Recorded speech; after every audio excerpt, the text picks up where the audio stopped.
I mean, he led the team or led the game in damage by a mile. So if you have the patience to stick with it, he can do work. You think we'll see Asmodan again? I don't think so. I would be surprised. I know we were both a little surprised to see him last game, but they clearly had him in mind because they didn't hesitate to pick him up. So I think it's something they had in their back pocket and they had been working with. Okay, so the draft actually started. Yes, it did. Filthy Casuals up. Generally, the two bans you're going to see here are Zool and Kael'thas. But as first pick, Filthy Casuals can do a throwaway ban to ensure that they get one of those two characters. And that's exactly what they do. They ban ETC, so they get Zool or Kael'thas. Now, the Royal Ultimate Mosh Pit can do the same thing, and that's what they do. So one team is going to get Zool, and one team is going to get Kael'thas. It's getting interesting.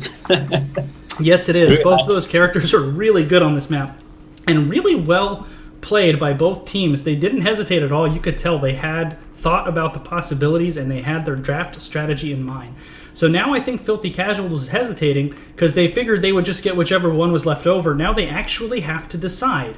Which one do you go with, Zool or Kael'thas? I'll go with Kael'thas. I mean, Kael'thas is pretty easy to play. And it's really hard to play against. Now, I would normally agree with you. The only reason I would have picked him is because I wouldn't want the other team, if you pick Kael'thas, to grab Zool and Li Ming, who pair so well together. That's why I would have picked Zool instead of Kael'thas to keep that pairing from the other team. But you can't go wrong either way. Filthy Casuals grab Zool with their first overall pick. The Real Ultimate Mosh pick, or Trump, of course, grabs Kael'thas, and now they are considering their second pick. Let me just tell you, F and I are both really happy to cast Dankstrom's game here. He's casted a number of our games and does a really good job, so we're happy to return the favor. And we were inspired by you, my friend, because we are here with our first night duo casting, partially because of you. You guys do such a great job on it. So looking forward to it. Okay, so the second pick, Johanna, which is a great tank on this map. Yeah, because she's probably the best wave-clearing main tank. And so on this map in particular, she can do really good things.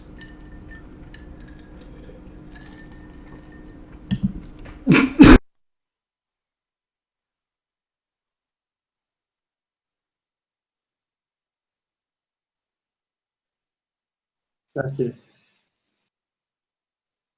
So on the Filthy Casual side, the second pick, Rhaegar, and third pick, Li Ming.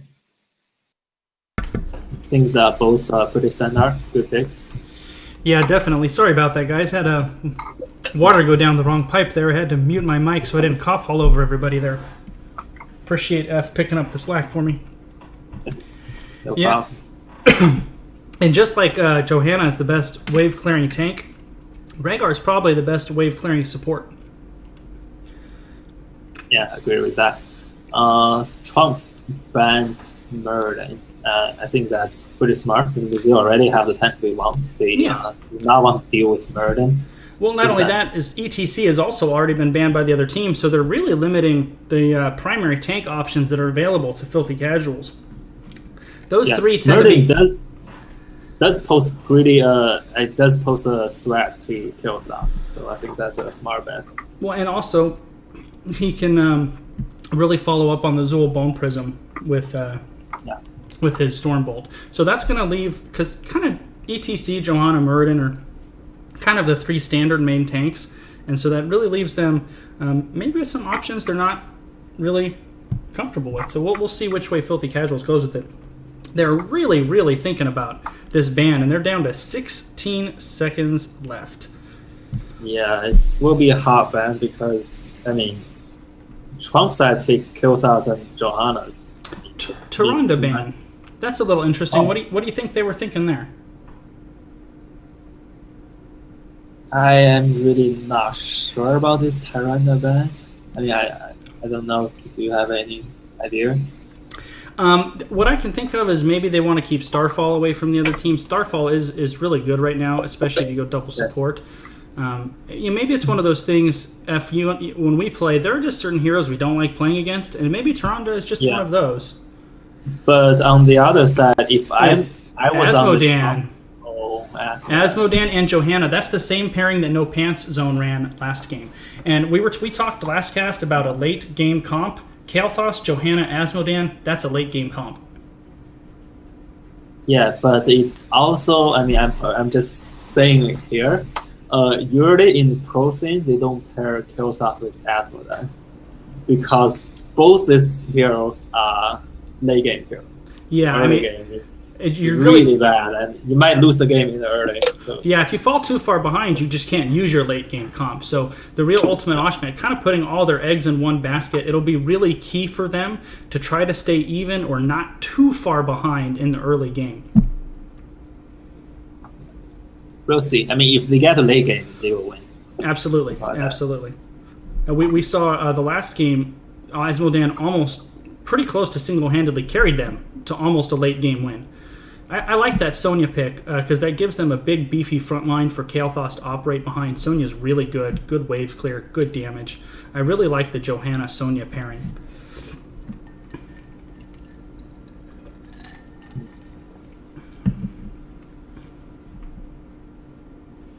Now Filthy Casuals have their last two picks. They're going to have to pick their tank, obviously, here. And Anubarak, that's a pretty good pick. That's a good pick because his Dampen Magic will cut down on that Asmodan Globe damage. It'll cut down on that Kael'thas Mage damage. I really like that pick, actually. Yeah, it's pretty good. Also, Anubarak is good against Kael'thas. Yeah, absolutely, because he can dive on him, he can cocoon him, and with his abilities that are really cut down ability damage, his talents that cut down ability damage. And an Illidan. Oh, Illidan. I would not have seen that pick coming. Well, Illidan does pair well with Anubarak. Yeah, and he also pairs well with Rhaegar, too. So I think the early game comp is certainly going to be in Filthy Casual's favor, and late game on the Ultimate Mosh Pit. I'm curious, do you think Uther goes with the Divine Storm as a response to Illidan, or does he stay with the more typical Divine Shield?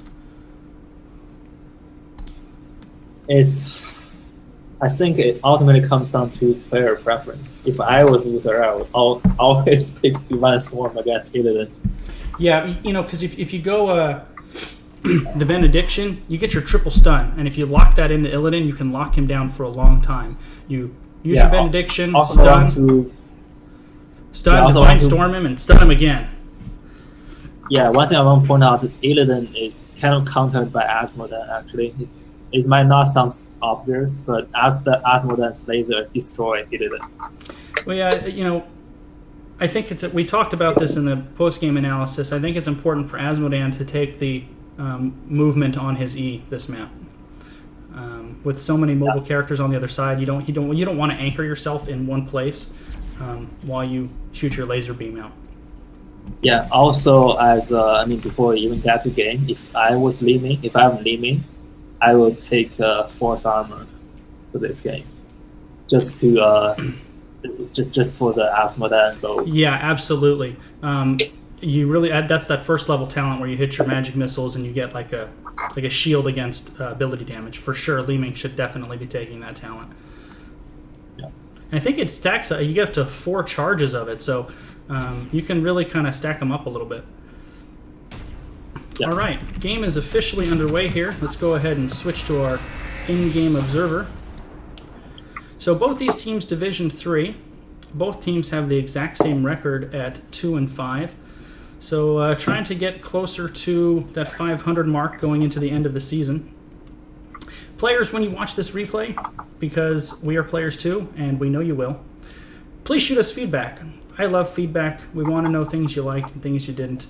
We'll go. The nice thing about having F here is the first time we've duocasted is normally I'll do talent analysis after the game, but I don't play all 50 characters, so I really only speak to ones that I know. F plays a lot of characters that I don't, so he fills in a lot of the gaps. So between the two of us, I think we'll be able to go over all of the heroes in this match, and hopefully you guys pick up something from the cast. I know when I watch a replay, I want to learn something from the caster that maybe I didn't see.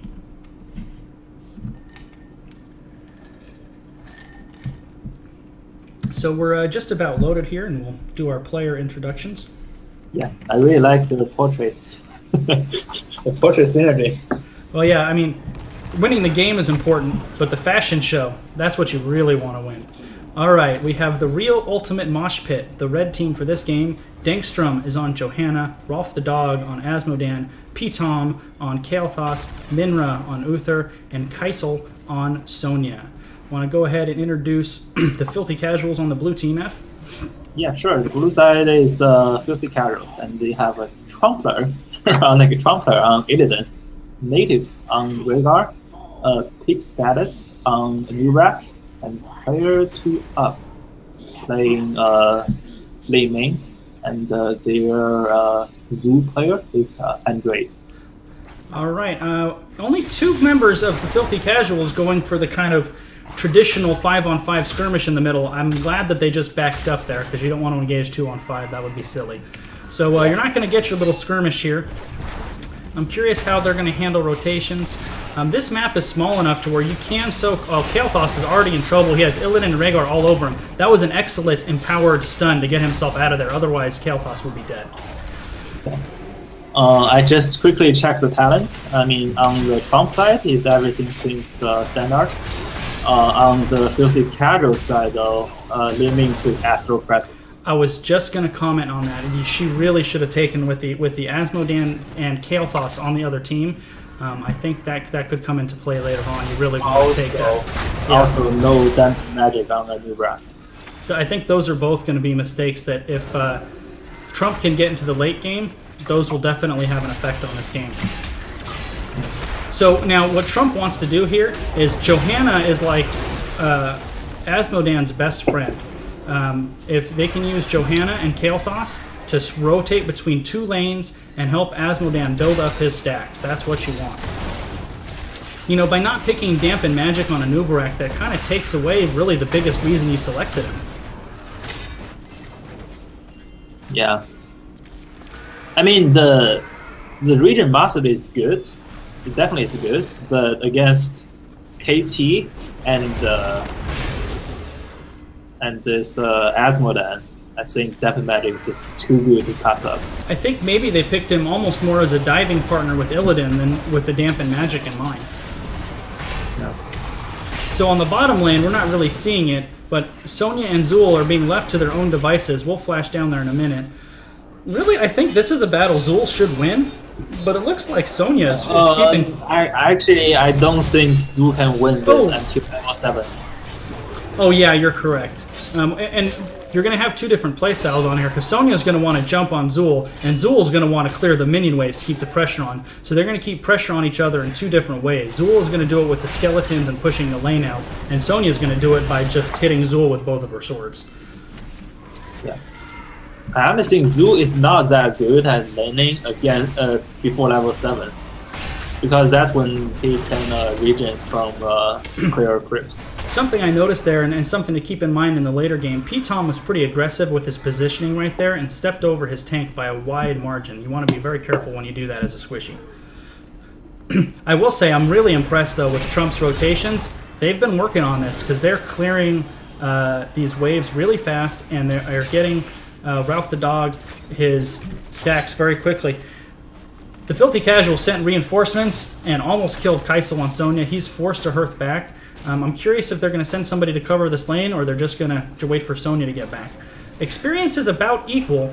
However, Trump way ahead in gems. And if Trump wins the early game, Filthy Casuals is in trouble.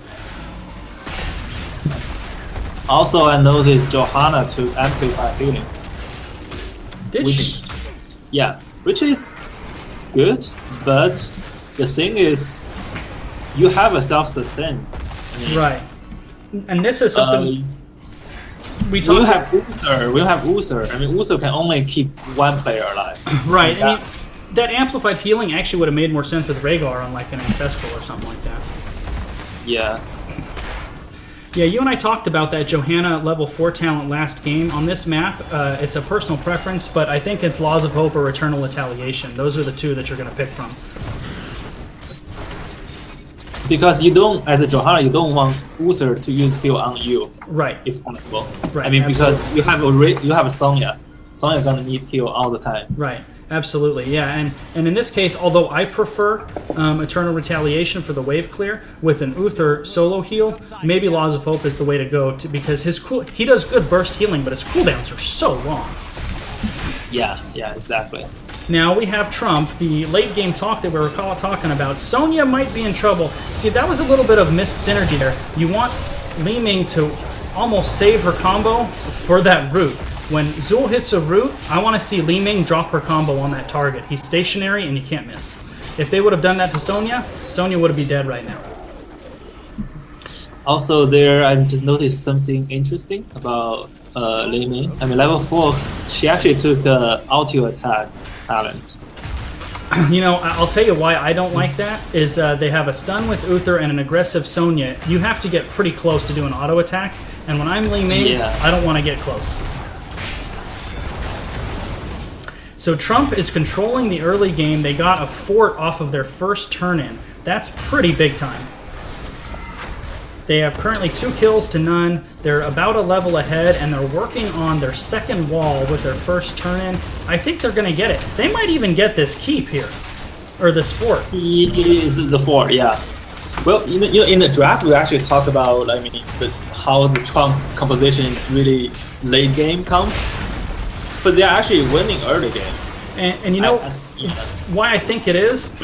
We didn't talk about it much because they have Zul and Rhaegar, but there's a lot of wave clear on Trump that they're using together. They're using Johanna and Kael'thas and Asmodan to clear lanes fast, and all 3 of them have big area of effect spells, and the 3 of them are just clearing lanes so fast it looks like Filthy Casuals is having a hard time keeping up with that really fast wave clear. I think maybe they should put Illidan bot. Maybe, because, well, I mean, I understand why they put Zul down there, but you got to make in-game adjustments, and he's kind of losing that lane, so maybe switch it up. I don't think Illidan will be able to outpush Sonya, but they might just cancel each other out, and the lane's not going to go anywhere. Yeah, Illidan and Sonya are pretty even. I mean, Sonya had a slight edge. Now, this was interesting. Trump hit their 10s, but the Filthy Casuals managed to sneak a turn-in on top of it. So let's talk about the 10s while we're going. Falling Sword on Johanna, I don't like that, and I will tell you why later. Leap for Sonya, although, okay, if you're going to go Falling Sword, it does synergize well with Leap. You can have both of them aggressively jump on the back line. So picked together, I see what they're trying to do there. Blackpool, of course, on Asmodan. Divine Storm, we were talking about that before, so he picked the Storm as an answer to Illidan. And Phoenix on Kael'thas. I think these all really work well together, but they need to synchronize it very well. Yeah, they really need to coordinate the Leap and the Falling Sword. Yeah. And that's actually a combo that we've run in the past on our team as well. I'm not... Yeah, when you can land those together, they hit a lot of damage. And then if they can throw a Phoenix on top of it...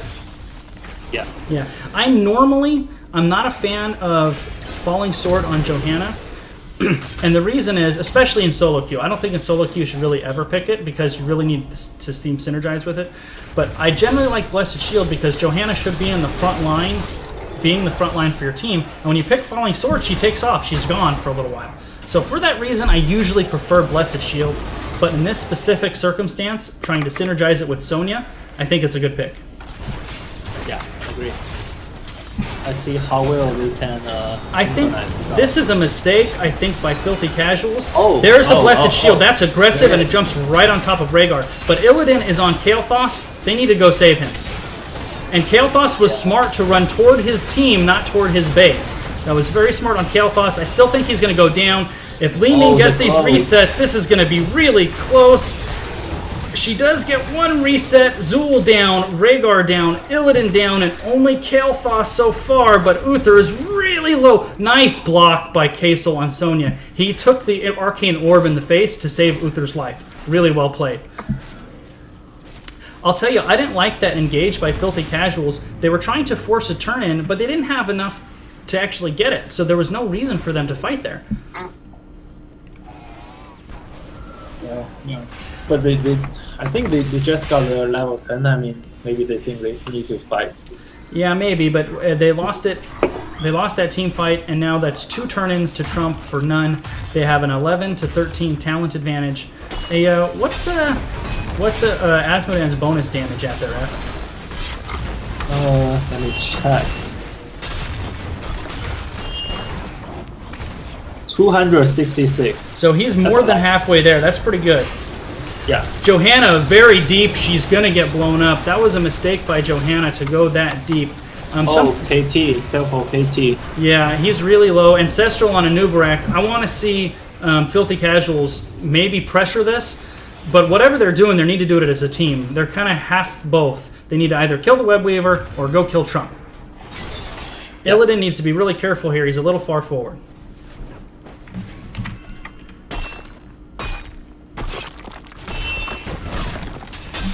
I had the first game I casted tonight, there was Azul on one team, this was this earlier tonight?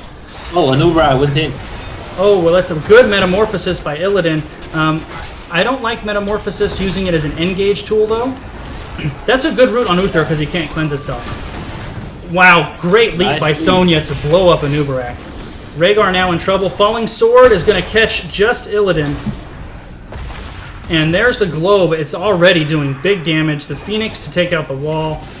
Trump is really in control of this game. What I was going to say was I casted a game where there was Azul and the healer did not take cleanse. And I mean, I know it can sometimes be tricky to use, but Zul is the easiest character to use cleanse against because his root is so broadcast. Li Ming! Oh no! Check. Don't face check the books, Bushies. That's very dangerous. She got away with it. I think it was completely OM, otherwise it's a dead limit. Yeah, I agree. But she did get away with a sneaky teleport. So level 14 to level 13, 7 kills in favor of Trump, and they just invaded and took Filthy Casual's Merc Camp. They also have the whole frontline defense. All of the Tier 1 forts for the Filthy Casuals are down, and none of them are down for Filthy Casuals. But while they were getting their Mercs, Filthy Casuals wisely got their first turn in of the game. I think right now, Filthy Casuals should try to engage, group up and engage. Yeah, because time is not on their favor. No, it's definitely not, and you're on the same talent tier, so if you're ever going to take an engagement down in level, you want to do it when you're on the same talent tier. Yeah, do it now, otherwise Asmodan will get stronger and stronger. Yep, and Zul was too far forward and got picked off. We touched on this briefly last game. I think one of the areas that our team had to work on a lot, and I think it's something a lot of teams can work on a lot, is being aware of the enemy's vision. Zul was clearly visible to the enemy, and he was by himself with no help nearby. You really got to be aware of that and not expose yourself to pickoffs.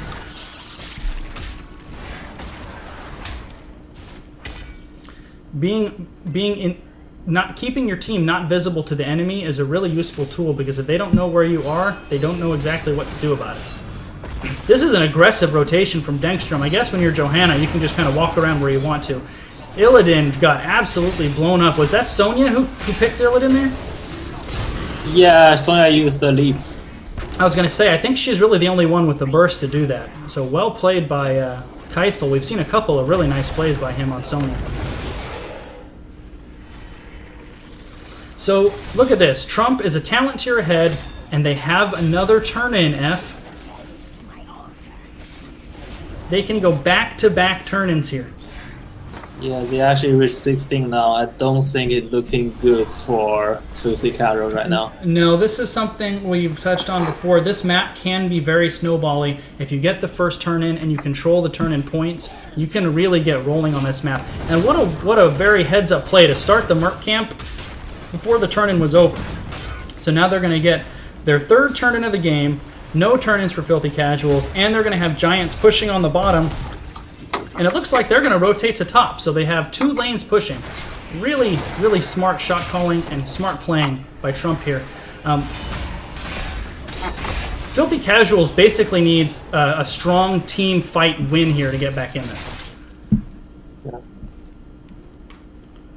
Zero Nubra does to Cocoon, so if there's 5 versus 5, it's possible for them to win, even with the talent tier disadvantage because of Cocoon.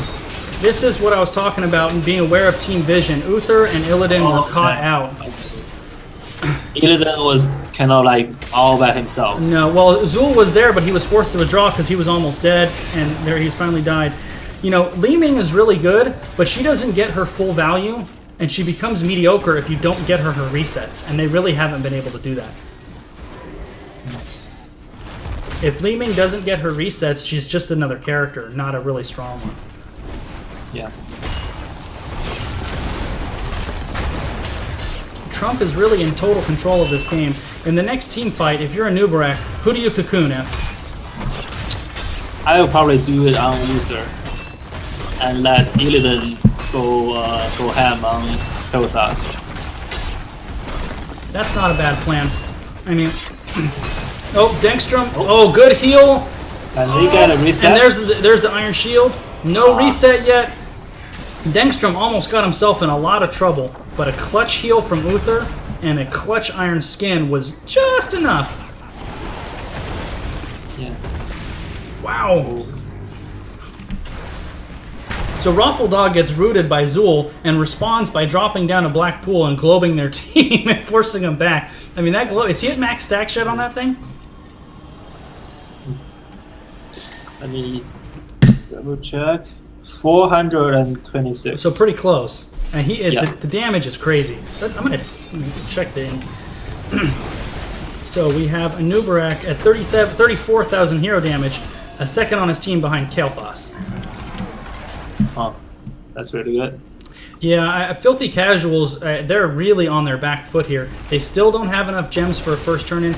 That globe is almost at the point where it can clear a wave in one hit. Yeah, I believe so.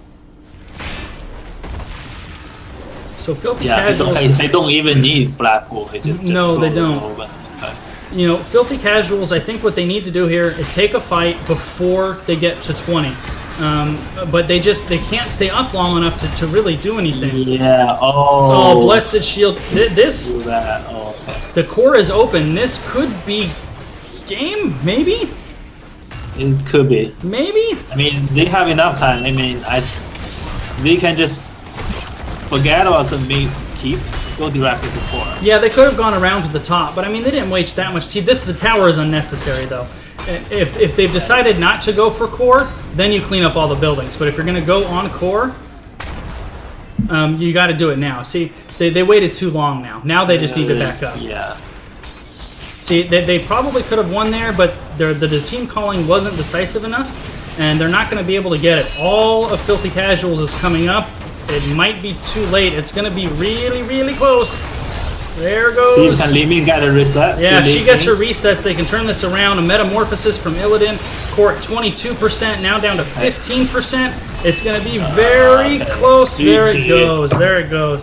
They almost waited too long. Well, our last game ran long. This one did not. Trump really controlled the game, cover to cover. They didn't need their late game comp because they didn't get to the late game. They just completely controlled that game. Filthy Casuals didn't get one turn in. 16 kills to 3. Pretty dominant performance from Trump. Yeah, I would agree. I mean, initially I was worried about early game of Trump, but they did really well.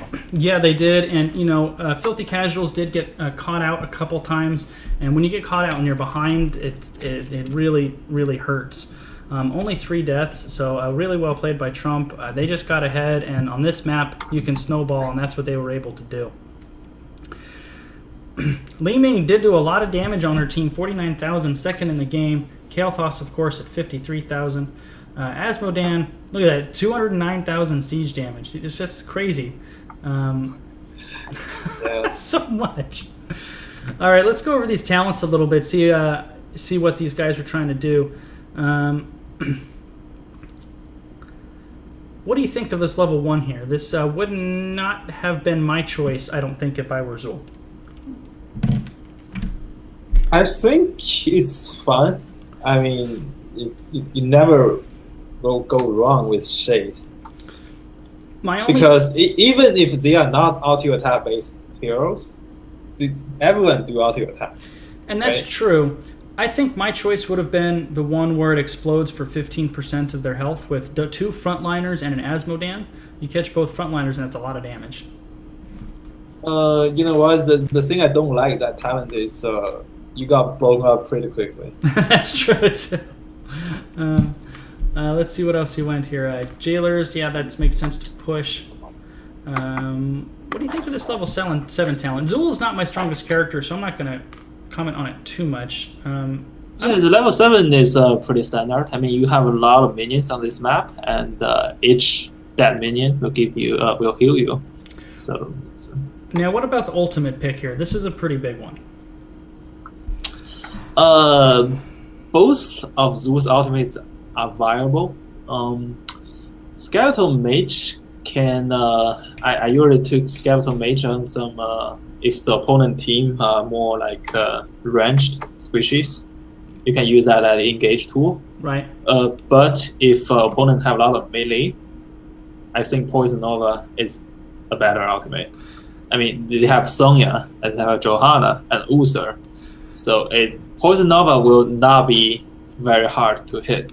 And if you can hit Poison Nova, it's a better ultimate than Skeletal Mages. Yeah, and taking it a step further, Filthy Casuals got their level 10 second, so you're behind already. And when you're behind like that, you need things that can make a big impact in the game. And Poison Nova, if hit correctly, can completely turn a team fight around. And at that point in the game, they really needed that. So I think Poison Nova would have been the way to go, just because it has the potential to be more impactful and help turn the game around. Yeah, I don't think it's really talent build's problem. I think they really should let Zool doing the top mid rotation and let Illidan solo bot. And that's what we saw the last. No, because he wasn't in. I saw a team. Maybe one of cast earlier today. That's what they did. They had Zool rotating between two lanes, and it was very effective. And when you do it that way, you're not at risk of getting caught out because you're never really going too far forward either. I do. Yeah, because other than Zool, they don't have that great wave clear. Yeah, I mean Rhaegar's okay, and for a healer, he's good. But Look at the rest. I mean, exactly. Illidan, Li Ming are pretty. They are not good at wave clear. Right, and compared to Johanna, Kael'thas, Sonya, and Asmodan, and we commented on that during the game, that the Filthy Casuals seem to have a hard time keeping up with the wave clear of Trump. Yeah. I do like the Giant's Curse pick here at 13, though, because with those two big high health frontliners, you could get some good value out of that. Yeah, I agree. I mean, Giant Curse and Amplify Damage are both great talent. Yeah, and Amplified Damage in particular, if Li Ming is your teammate, always take it. Because what should happen is you use the Bone Prism on your target, and then Li Ming uses everything she has on that target, and it's like an automatic reset.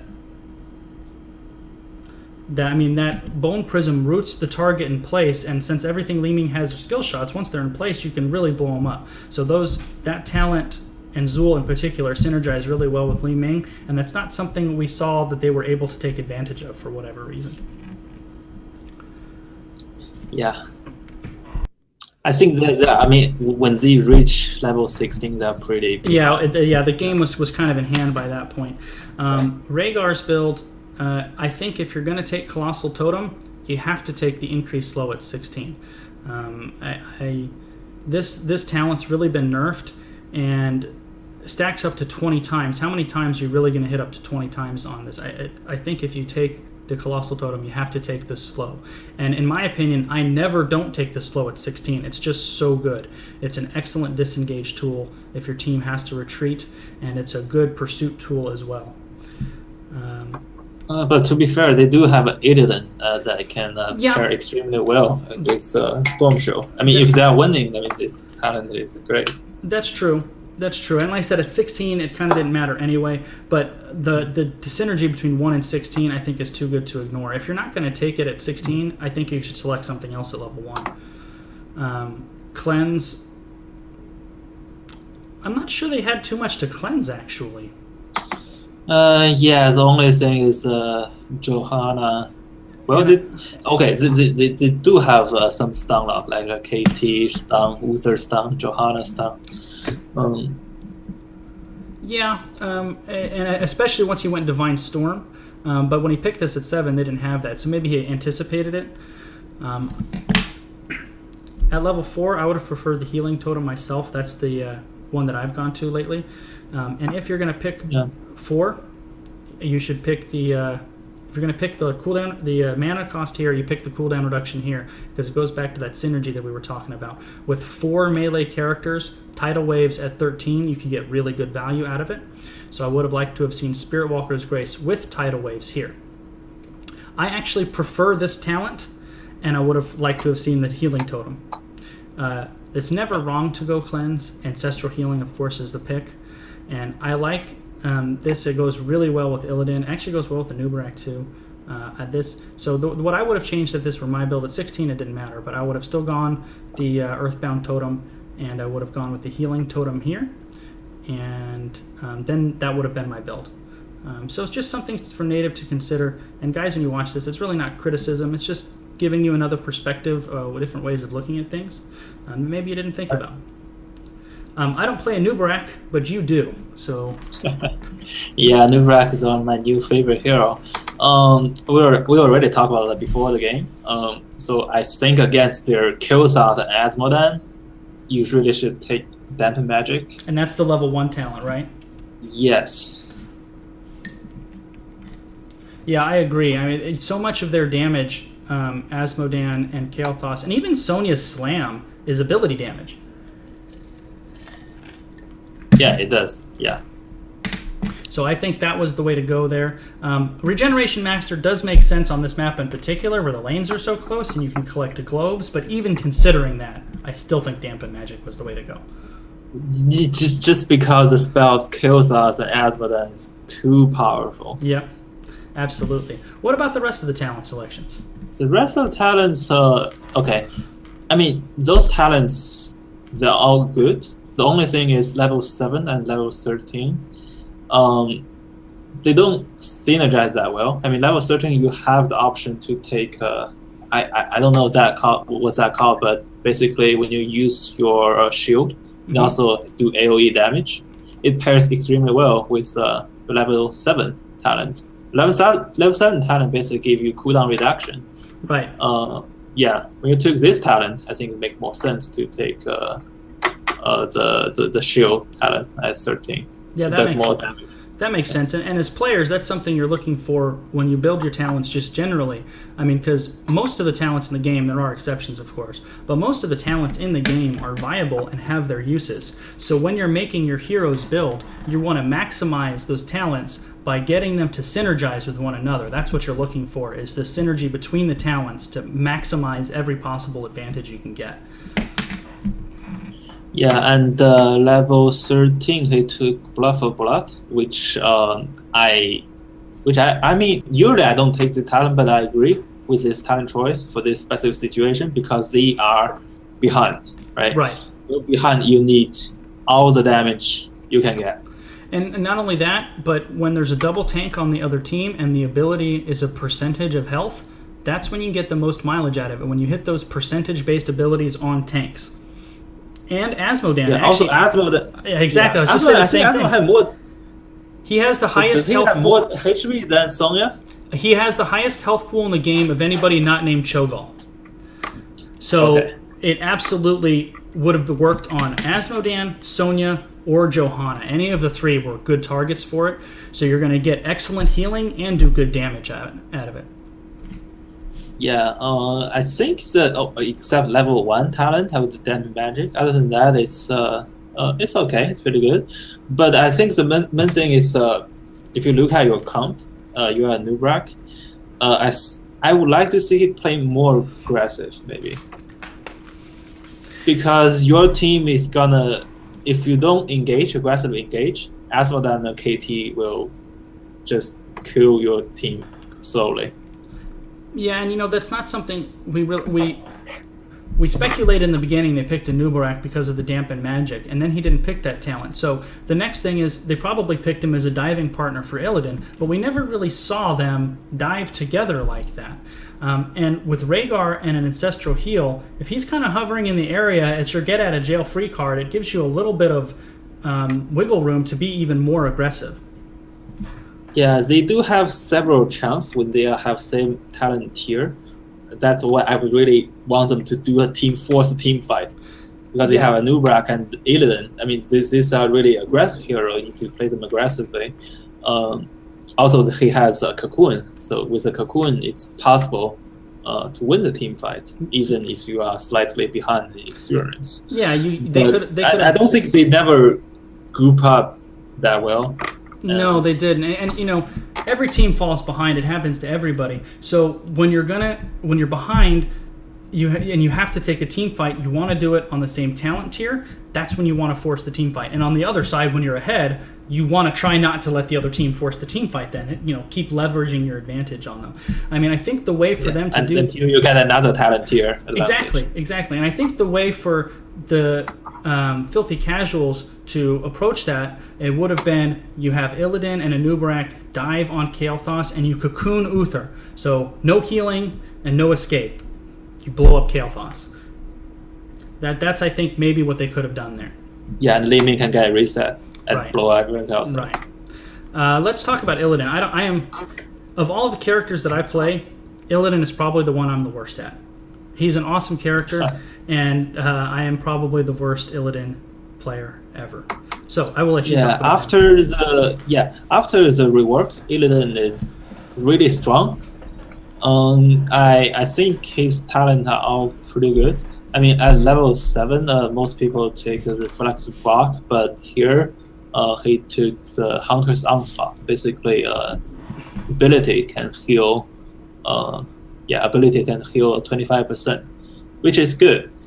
However, at level 16, this Hunter's Onslaught synergizes extremely well with Mark for Death, which he did not take. And maybe it's just too late. Mark for Death, basically, when you use your Q, it does, I think, 500 damage at level 20. Okay, there you go.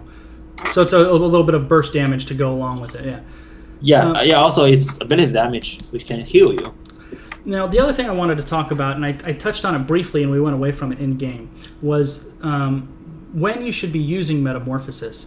You see the really good Illidan players, they don't use Metamorphosis to initiate a battle. When would you want to use Metamorphosis? I think you basically use it to dodge some ability shots. You can also use it when the other team is breaking in pursuit. Also, I mean, for Metamorphosis, there is literally no reason to use it early because in the past, Metamorphosis give you like attack speed bonus. Right. It does not give you a attack speed bonus anymore until level 20 upgrade. Right. So that makes sense. And actually, if you now. Let's talk about the selection of Metamorphosis itself. Was that the right call, or you think maybe the Hunt in this particular scenario? I think for organized play, Metamorphism is the one choice. It's only one choice. Well, the rebuttal I'll say to that is there's certain maps, the larger maps, where you can use Hunt to give Illidan global presence, so you can use it in that way. But on this map, that of course has no bearing whatsoever on it. Yeah. Now, this is something we also talked about in the game. At level 1, she needed to take the spell shield block. There's so much ability damage coming from Trump's side. You really should have taken it. And it's 4 blocks. Most of the block abilities are only like 2 charges, but Li Ming's gives you 4 charges. It really gives her a nice little, a little more sustain than a lot of squishy characters have against all that ability damage. I think that was absolutely the pick there. Yeah, I agree. I mean, Astral Presence is okay. I mean, it's good. You never run out of mana. But I think in this situation, against Kael'thas and Asmodan, the spell shield gives you more. And I agree with that. And furthermore, on this map in particular, maybe the smallest map in the game, hearthing back for mana isn't nearly as big of a deal. This isn't like Cursed Hollow or Sky Temple, where if you hearth back for mana, it's going to take you a long time to get back to where you need to go. So I think you're getting a little bit of diminishing returns on this talent on this map in particular. Yeah. Also, let's take a step back. If he really want to have mana, maybe Power Hungry is a better choice because that also gives you 10% ability damage. Yeah, and actually on this map, because the lanes are so close. And the ability damage lasts for 10 seconds, I think it's a pretty long cooldown. The lanes are so close, you can almost, if you move between lanes, you can keep that ability damage up almost in perpetual. Like, you can just keep it up a long time, yeah. Yeah. I mean, also they are putting Li-Ming on the 4-man top mid rotations, so they should have she should have the globe up all the time. Yeah, pretty much all the time, especially in the early game. It's like a permanent 10% boost to damage. I still would have gone with the Spell Shield, her version of the Spell Shield, but you can definitely make an argument for the Power Globe one. We'd also touched on... But level 4, I think if you want to do a full orb build, level 4 is the cooldown reduction. Yeah, is it Triumvirate is what it's called? Where it's at 65% range and you hit a hero, the cooldown is reduced. I think that's the talent to go with here. Especially because she picked the level 7 as well. So you want the synergy between the two talents. We talked about that talent synergy. If you're going to pick Zai's Vengeance at 7, you want the same talent at 4 that gives you the cooldown reduction. Because then you're spamming the increased damage, right? You're staying farther away. Both of them make you stay farther away. So you're getting more Astral Orb, or more, Arcane Orbs, and they're doing more damage. Yeah. For level 13, usually I stay away from Glass Cannon because it makes you really squishy. But in this specific case, when they reach level 13, they are pretty behind. Now, I'll tell you, behind, you need damage. You need to gamble it. So I think Glass Cannon is the right call. See, now when I play Li-Ming, I almost always take Glass Cannon. And my thing is I'm already squishy. If I get caught out of position, I'm probably going to die anyway. So I just try not to get caught out of position. So what do you take at 13F generally? Usually Illusionist. Okay, there you go. Yeah, basically, you increase your blink range. Yeah, the blink range. Okay, that makes sense. And once again, right here, more damage the further it goes, right? So you have more damage at long range, and then you want the cooldown at long range, right? That's the build here. And if you're going to pick one of the Magic Missile talents, I think it's 4, the one where you get the bonus damage if 3 hit, right? Then at 16, you pick the Mirror Ball, so you have 5 flowing out. But if he's going to stick with this build, which there's nothing wrong with it, except the level 4, you should have gone Triumvirate, and then you have 3 talents that work really, really well together. Actually, 4 talents if you take Glass Cannon, right? Because it's more damage on Arcane Orb, more damage on all of your spells, more damage on Arcane Orb, and the cooldown on Arcane Orb. So I think with what player 2 up had in mind, you should have had the Spell Shield here, and the Arcane Orb reduction here, and then he's got a really nice synergized build here. All right, let's go to Denkstrom, our buddy, on Johanna. Both you and I play Johanna, so we can talk about it. Knight takes pawn. On this map, Knight takes... I mean, I almost always take Knight takes pawn anyway because it's so good. There are occasions where I will take the Health Globe quest, but most of the time I'm taking Knight takes pawn. And on this map, you're always taking Knight takes pawn. Which I agree. I mean, Knight takes pawn is just too good. Now, you and I had this discussion last cast, so we'll have it again. I always pick at level 4 Laws of Hope, and you do too. The only time that I take a talent other than Laws of Hope at level 4 is when I'm on Tomb of the Spider Queen and Infernal Shrines, and I take Eternal Retaliation because it allows you to spam your W with all of the extra minions around. So I think the pick here is either your W reduction or Laws of Hope. And we talked about it during the game. You don't want Uther healing you. So if Uther's not going to heal you, then this talent is not used, right? Because ideally, Uther is going to keep Sonya up. Sonya's going crazy doing all the damage. So Uther wants to focus on keeping Sonya up. So you want to either increase your wave clear with Eternal Retaliation or increase your self-sustain with Laws of Hope. I think those were the 2 picks to go with. Yeah, I agree. Level 7. I think I just want to add, Laws of Hope is extremely overpowered. If you compare with Leoric level 7 talent or even Diablo level 13 talent, it's even better than those higher ranked talents. Wait, I'm sorry, which talent did you say that was? I think the Law of Hope. Oh yeah, because it gives you a regeneration per second, which is great, and it also gives you burst healing. You can heal yourself in addition to the increased health regeneration. Yeah, I think it's extremely OP. Yeah, it is. It really makes Johanna... I mean, Johanna's tanky in general, but that talent makes her even... I mean, much tankier. Now, I will say, if you're going to pick Amplified Healing, you should take the Health Globe quest at 1, because those two synergize. That's not what I would have done. But if you're going to maximize this talent, you take the level 1 Globe quest. I wouldn't have done that, though. But I think Laws of Hope or Eternal Retaliation here are the choices. Shield Glare marks the enemy for... in my build on this map, I would have gone Eternal Retaliation and Blessed Momentum. The two of them lower your W so much, you can spam it. What would have been your choice here at level 7? At level 7, I always take Conviction. I just think every character needs some mobility. For Johanna, you need the movement speed. That's just my personal preference. And I agree with you, but my two exceptions are always this map and Infernal Shrines. On any other map, I would have taken the same one. On this map and Infernal Shrines, I take Blessed Momentum to spam that W even more. But I don't think either one is wrong. We're not going to talk about Falling Sword too much because we actually talked about it pretty extensively during the cast. Most of the time, I think Blessed Shield is the pick.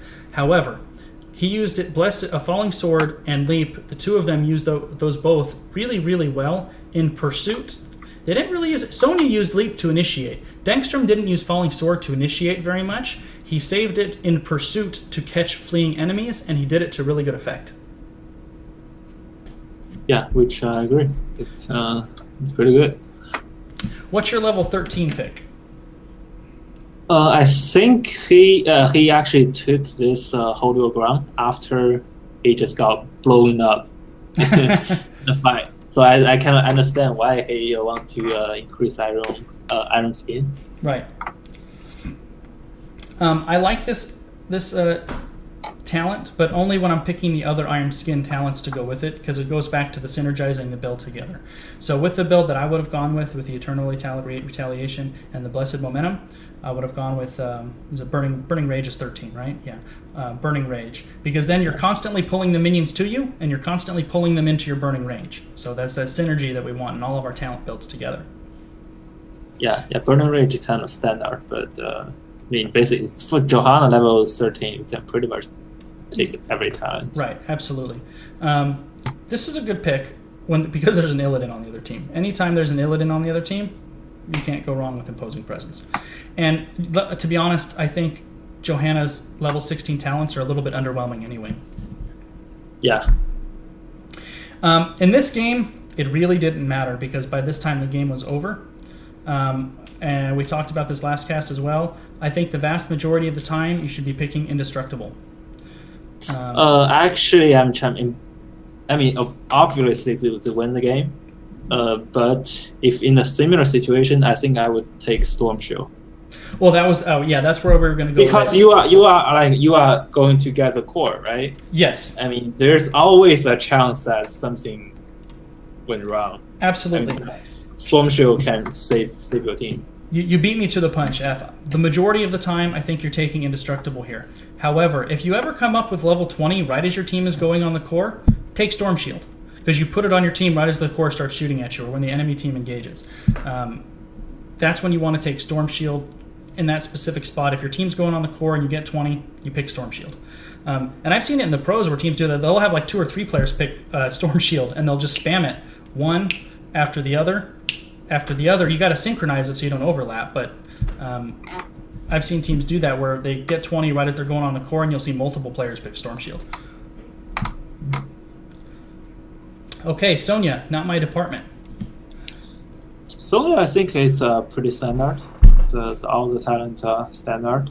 I mean, except Leap, but I think he did really well with Leap. He did. A couple times he blew up players really well with Leap.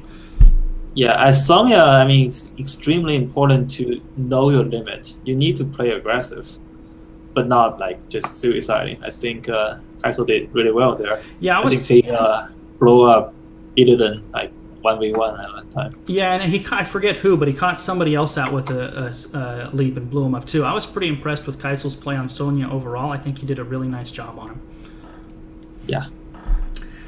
So as Modan, of course, Taste for Blood, and we talked about it in game a lot. Does so much damage. Yeah, I don't think it's too much to talk about. It seems pretty standard. Yeah. The one thing I will talk about, we talked about he should take this, and he did. I would have liked to have seen the level 4 laser talent to go along with it just for the synergy. But that's really not that big a deal. When I play Asmodan, which isn't much, I prefer the push build. I don't think it's as effective on this map because it's so small. When you take it on the bigger maps, you can, you're in a top lane doing something, you can like single-handedly split push the bottom lane from all the way across the map. And on those maps, these two abilities together are really nice. At this point in the game, it didn't matter, really. On a big map, I really like those two talents at the end of the game there. I will talk about Uther because I do play him around a lot. I think Conjurer's Pursuit is almost a must-pick on Uther because he has mana issues. I don't like the Amplified Healing. I would have preferred to see... Because remember, this only works on yourself. When I first started playing Heroes, here's my mea culpa, I was like, oh yay, all of my healing is better. No, it only works on yourself. I prefer Protective Shield here because it gives you one more ability that's not going to drain your mana that you can use to support your team.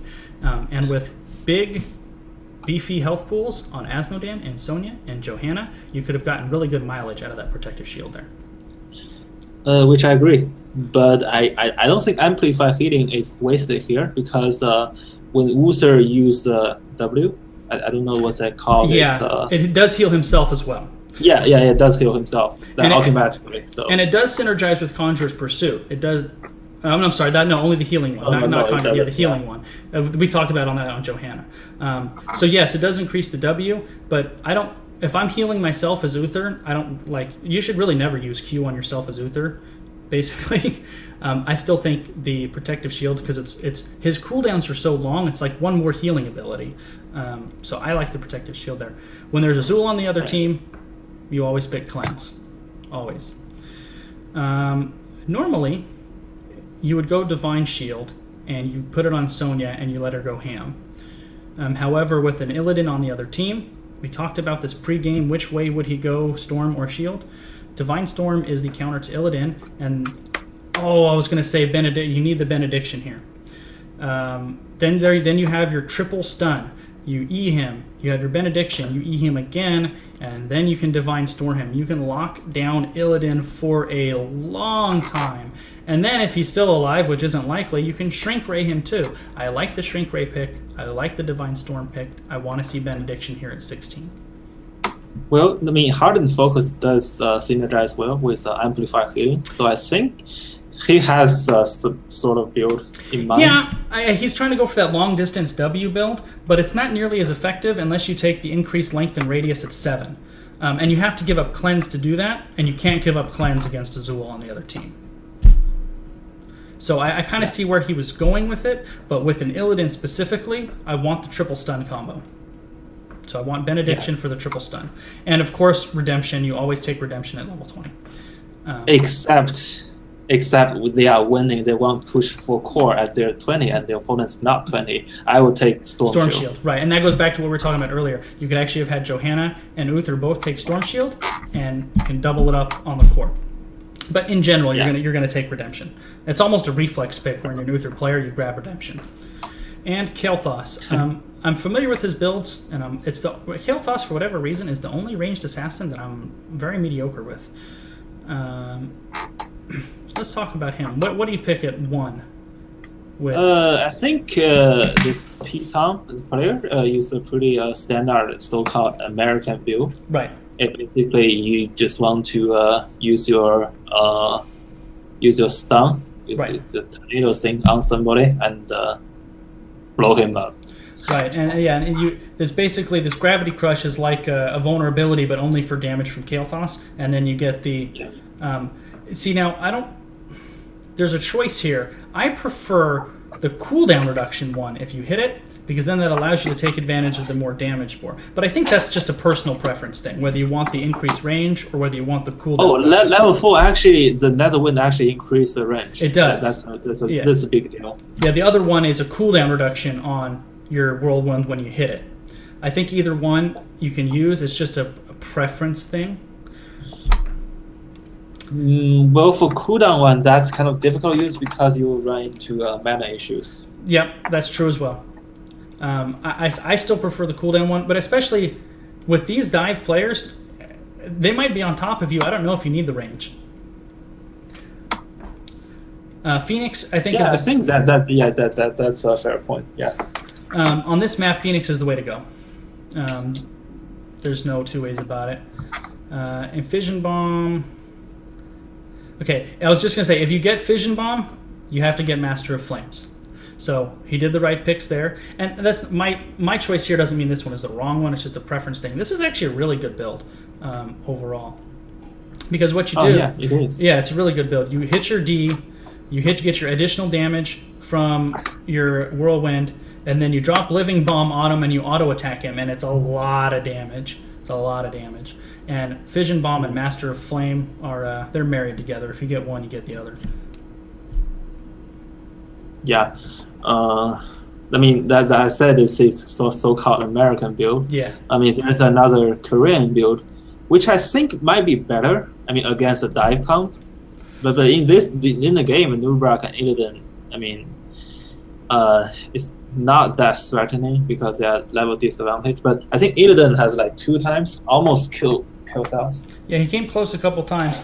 And I commented in game that the normal reaction when you're getting dived by Illidan as Kael'thas is to try to get to safety of your base. But P-Tom was smart. He actually ran forward to his team, which it was a much more intelligent decision. I thought that was pretty heads up. Yeah. All right, guys. Well, hopefully the analysis was informative to everybody. I really enjoyed duo casting here with F. It was something we kind of did spur of the moment. I think it worked out really well. We had a lot of fun. Plus, we also get to repay Dengstrom for all of the wonderful cast he's done for us. So, good game by both sides. Really impressive performance by the Real Ultimate Mosh Pit. They increased their record to 3-5. Filthy Casuals fall to 2-6. Have a wonderful night, everyone. We'll see you in the Nexus.